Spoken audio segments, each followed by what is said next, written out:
எனக்கு இந்த கேர்டு தயிர்னா ரொம்ப பிடிக்கும். அதுவும் சக்கரை போட்டு குடுத்தா லஸ்ஸி மாரி குடிப்பேன். உப்பு போட்டு மோர் மாரி கூட குடிப்பேன். பழைய சாதத்துக்கு ஊத்தி குழச்சி நல்லா அடிப்பேன். சுடுசோறுக்கு போட்டு சாப்பிடுவேன். எப்படி தாளிச்சு குடுத்தாலும் சாப்பிடுவேன். ஏன்னா எனக்கு அவ்ளோ பிடிக்கும். கேர்டு பிடிக்காதவங்க யாருமே இருக்க மாட்டாங்க. அப்படி யாராவது இருந்தா கண்டிப்பா அவங்க அதை டேஸ்ட் கூட பண்ணிருக்க மாட்டாங்க.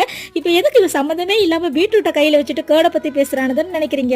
ஏன்னா எனக்கு பீட்ரூட்டும் ரொம்ப பிடிக்கும். பச்சையாவும் சாப்பிடுவேன், ஜூஸ் போட்டும் குடிப்பேன், பொரியல் கூட்டுன்னு விரும்பி சாப்பிடுவேன். அப்போ இது ரெண்டுத்தையும் சேர்த்து இந்த சம்மருக்கு ஒரு ஹெல்த்தி ரெசிபி பண்ணா எப்படி இருக்கும்? யாருக்கு எப்படியோ, எனக்கு அமிர்தம் மாதிரி இருக்கும். எப்படின்னா எண்ணெய் விட்டு கடுகு, உளுத்தம் பருப்பு, பச்சை மிளகாய், கருவேப்பிலை, காஞ்சி மிளகாய், ஒரு வெங்காயம் நல்லா வதங்கி கண்ணாடி பதம் வந்ததும் துருவன பீட்ரூட்டும் போட்டு மஞ்சள் உப்பு போட்டு லைட்டா தண்ணி தெளிச்சு வேக வச்சு இறக்கிடுங்க.